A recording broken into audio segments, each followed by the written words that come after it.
Coucou mon chéri, c'est l'heure de se réveiller pour aller à l'école. Quoi? C'est les vacances? T'es sûr que c'est pas la semaine prochaine? Oups. Bonjour, j'ai le plaisir de vous retrouver aujourd'hui pour vous parler d'activités à faire avec les enfants. On va un petit peu faire le tour de la question dans cette vidéo pour avoir des idées à faire tout simplement avec les enfants pendant les vacances. Et quand je parle de vacances, je ne parle pas de n'importe quelles vacances, je parle des vacances vraiment actuelles, des vacances de la Toussaint. Alors, au niveau de l'âge proposé pour ces activités, j'ai envie de dire qu'il y en a un petit peu pour tout le monde. Après, j'ai pas tendance à mettre un âge particulier sur une activité, dans le sens où, suivant les capacités et l'avancée de vos enfants, eh bien tout simplement, il n'y aura pas les mêmes activités. Je m'explique vite fait sur ce point, c'est que j'aime pas en fait mettre une étiquette, tout simplement parce qu'il y a des enfants qui sont à l'aise avec certaines choses et qui ne le sont pas avec d'autres. Donc je pense qu'une activité doit rester un plaisir, on n'est pas en classe, on n'attend pas qu'à la fin de l'année le programme soit ficelé. Donc vraiment, il faut que tout ça, ça reste agréable, que ce soit pour la famille, que ce soit pour l'enfant, et surtout que ça rentre dans le cadre de ce que vous attendez, de vos valeurs et de ce que vous aimez. Donc vraiment, cet aparté, c'est pour vous expliquer que j'aurais pas tendance à mettre d'âge. Puis surtout, il y a des activités que vous pouvez réaliser ensemble. Donc j'ai envie de dire, faites aussi des choses auxquelles vous allez prendre plaisir. Ne faites pas à contre-cœur parce que pareil, l'enfant il va s'en rendre compte et il n'aura pas envie de le faire. Alors, en première activité, j'aurais tendance à vous proposer le jardin si vous en avez un ou le parc. Vous avez un jardin et là c'est parfait, vous avez juste à ouvrir la porte et puis courez mes enfants. Soit vous êtes dans la même situation que moi, c'est-à-dire que vous n'avez pas de jardin, vous n'avez pas de balcon. Et dans ces cas-là, regardez s'il n'y a pas un parc pas loin de chez vous. Soit vous pouvez y aller à pied, ou soit vraiment il n'y a pas trop longtemps à faire en voiture, ou même vraiment juste un petit tour à pied et ça fait du bien. Voilà. En deuxième proposition d'activité, j'aurais tendance à vous dire le bois ou la cueillette. Alors, le bois ou la forêt, eh bien déjà vous pouvez constater avec vos enfants les changements, l'évolution de la nature, les feuilles qui passent du rouge, du jaune, voilà, vers vraiment des couleurs plus marron, voire noires pour certaines, les sapins qui eux gardent leurs épines, les épines qui ne changent pas de couleur, donc ça déjà c'est vachement intéressant. Ensuite, eh bien, vous allez aussi pouvoir enfiler les bottes et puis aller un peu patauger dans la gadoue pour regarder les traces que vous allez voir par terre entre les feuilles. Donc s'il y a des traces d'animaux tels que des sangliers, des lapins, des pattes d'oiseaux, ce genre de choses. Et vous allez tenter de décrypter avec vos enfants tout simplement qu'est-ce qu'on entend, qu'est-ce qu'on voit, qu'est-ce qu'on sent, tout simplement. Vous êtes des explorateurs. Donc ça, en général, si vous présentez les choses de la bonne manière, en expliquant eh bien, qu'on est là pour explorer la nature, on est là pour découvrir, pour savoir ce qui nous entoure, vous allez voir, ça va vraiment les passionner. Et s'ils savent déjà écrire, vous pouvez leur demander d'écrire, de ramasser des indices pour pouvoir en faire un petit carnet de vacances. Vous pouvez également eh bien, leur dire de retranscrire dans un carnet leurs observations. Et s'ils ne savent pas encore lire et écrire, ce que vous pouvez faire, on a tous des téléphones portables, eh bien, c'est de réaliser une petite vidéo. Alors, allez-y les enfants, on fait un topo. Qu'est-ce qu'on a découvert? Qu'est-ce que vous avez vu? Directement dans le contexte. Et vous allez voir que se mettre derrière la caméra, expliquer et pouvoir après montrer à papa ou à maman qui n'était pas présent, ou aux oncles et tantes ou aux copains ce qu'ils ont fait, mais récupérer des indices, récupérer des petites choses, des glands, des marrons, des feuilles. Si vous faites un herbier, pareil, ça peut être une activité très intéressante. Dans ce domaine-là, on peut également faire des dessins avec des feuilles. Je pense notamment à des choses que j'ai vues, par exemple faire une sirène avec certaines formes de feuilles ou ce genre de choses. C'est très très sympa et pareil, ça développe la créativité, on rentre dans l'imaginaire et ça peut être aussi une idée d'activité très sympathique en lien avec le bois et la forêt. On peut également ramasser des pommes de pin et se préparer, si vous n'êtes pas trop team Halloween, et bien tout simplement commencer à se préparer pour faire des décorations qui serviront pour Noël. Donc vous récupérez les pommes de pin maintenant, ou même des glands, des châtaignes, ou que sais-je, et vous les préparez, vous les décorez, etc. pour Noël. Alors, pourquoi je parle déjà de Noël? Vous allez me dire, attendez, on a encore le temps. Oui, sauf que quand vous allez mettre vos décorations au mois de décembre, peut-être que vous n'aurez pas le temps à ce moment-là de faire un atelier décoration. Alors que là, si vous êtes en vacances avec vos enfants, vous avez tout le temps qu'il faut. Après, il suffira juste de les mettre de côté, le temps que ça sèche. Et puis, eh bien, vous les ressortirez tout simplement au moment où vous installerez vos décorations de Noël. Et les enfants seront très contents de dire « c'est moi qui l'ai fait ». Et si vous êtes team automne, team Halloween, eh bien vous pouvez également tout simplement ramasser les glands, les marrons, les pommes de pin, etc. et bien d'autres choses pour faire une décoration actuelle automnale. La cueillette également, dont je parlais tout à l'heure, eh bien c'est très intéressant puisque ça vous permettra de voir avec vos enfants tout simplement quels légumes ou fruits poussent en cette saison. Qu'est-ce qu'on mange en ce moment, normalement, qu'est-ce qui pousse, comment ça pousse, etc. Donc pareil, n'hésitez pas à leur poser beaucoup de questions, à voir si eux également ils ont des questions. Et bien souvent on est étonné. Moi par exemple, mes enfants qui ont pourtant l'habitude d'aller à la cueillette, la dernière fois qu'on y a été, mon fils m'a demandé « Est-ce qu'un ver de terre a une bouche? Est-ce qu'un ver de terre a des yeux ?» Donc vous voyez, ils ont vraiment des questions.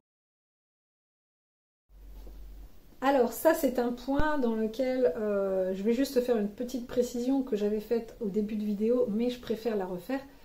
Et je ne veux pas spécialement rentrer dans des débats sur ce point. Vous êtes pour ou contre le fait de montrer la télé à vos enfants et votre enfant n'est pas en âge selon vous de regarder la télé. C'est vous le parent, c'est vous qui voyez, donc c'est vous qui faites selon vos envies et vos convictions. Donc ce point, vous l'aurez compris, il a un rapport direct avec la télévision. Pourquoi? Parce que je vais vous proposer tout simplement en activité de faire un cinéma maison. Alors, qu'est-ce qu'un cinéma maison? Vous allez prévoir tout simplement ce que vous feriez dans un cinéma, donc par exemple avoir du popcorn ou des gâteaux ou une glace ou autre. Vous allez faire encore mieux que le cinéma puisque vous allez mettre en place vraiment de quoi vous mettre à l'aise. Et vous choisissez un film que soit vous avez vraiment envie de regarder, soit un DVD que vous venez d'acheter, ou soit vous avez les plateformes telles que Amazon Prime, Disney+, Netflix, etc. Et en amont, eh bien, vous regardez un petit peu ce que vous pouvez proposer comme film que toute la famille va pouvoir apprécier. Et puis, eh bien, voilà, vous lancez le film, vous tamisez la lumière, vous vous mettez à l'aise et c'est parti pour 1h30 à 2h à ne rien faire. Le super point positif, c'est que bon, là, on est dans le contexte du pass sanitaire, c'est que déjà, il n'y a pas besoin de pass sanitaire.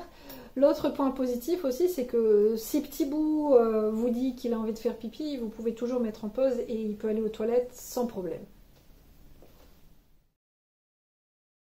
Vous pouvez également proposer, si vous avez des instruments de musique, une découverte musicale. Donc tout simplement, vous vous asseyez avec vos enfants et vous les laissez un petit peu pianoter sur le piano, sur le synthétiseur, toucher aux cordes de la guitare, du ukulélé, souffler dans l'ocarina ou ce genre de choses.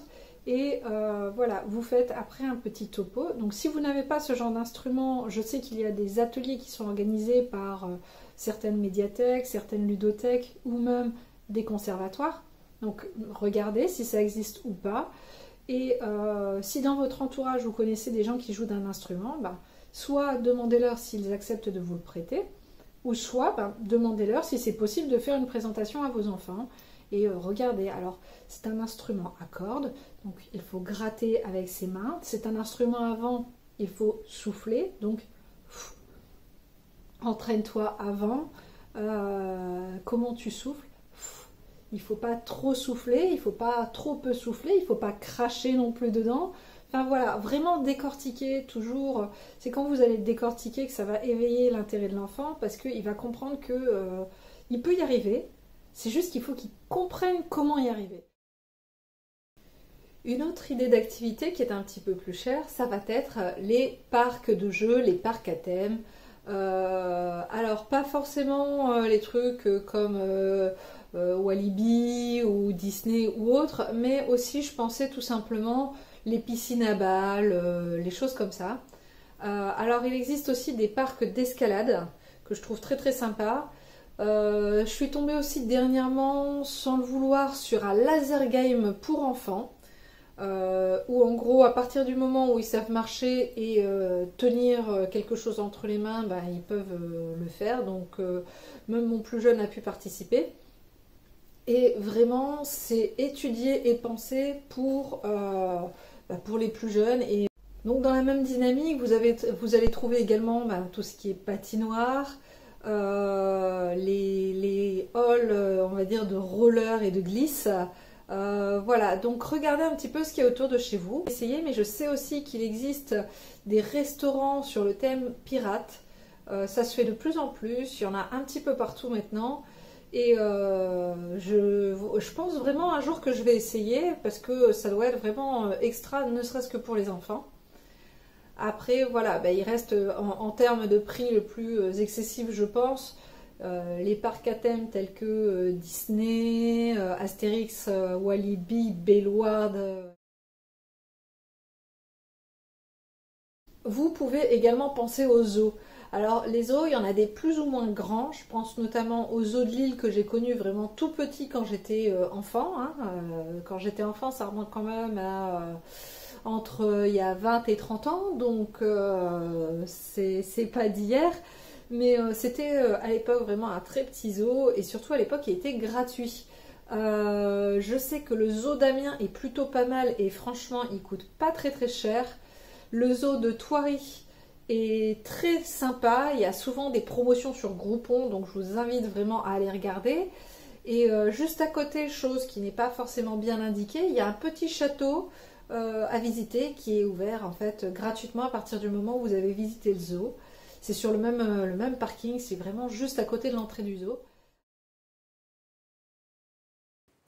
Sur le thème également animalier, vous pouvez retrouver dans certaines fermes, centres équestres, des activités avec des animaux ou des balades en poney, en cheval. Vous pouvez également essayer de taper sur le moteur de recherche internet de votre ordinateur balade en âne ou alors balade avec un mouton et le nom de votre ville ou le nom de votre région. Et vous trouverez peut-être des choses intéressantes sur ce thème à faire du côté de chez vous. Ce genre d'activité dure en moyenne une demi-journée, voire la journée complète, en groupe ou vous seul.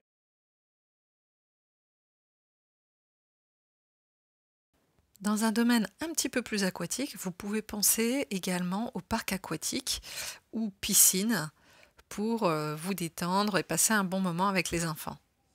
J'en profite également pour rappeler qu'il est possible de faire des sorties dans les aquariums.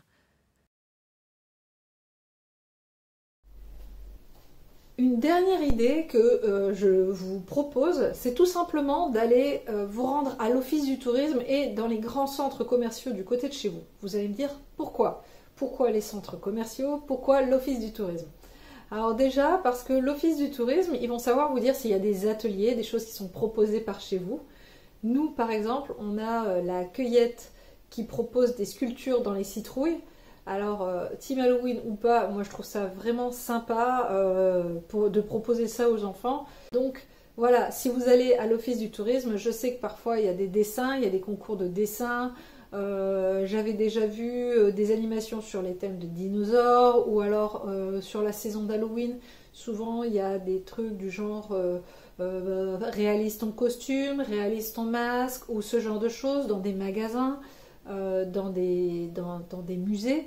Donc n'hésitez pas, déjà l'office du tourisme saura vous le dire et si vous allez dans les grandes surfaces, en général, ils organisent aussi des choses dans le but tout simplement de faire venir des gens. Mais dans tous les cas, ça peut être une idée. Si l'animation qui est proposée vous intéresse, tout simplement d'en profiter et de voir un petit peu si, n'hésitez pas même à demander à l'accueil du magasin, s'il y a des choses qui sont organisées, qui sont prévues durant les vacances scolaires.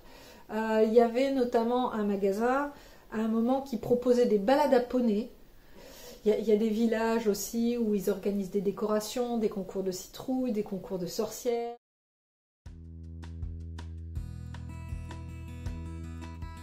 J'espère que cette vidéo vous aura donné quelques idées ou qu'elle vous aura permis de trouver de quoi faire chaque jour pendant les vacances.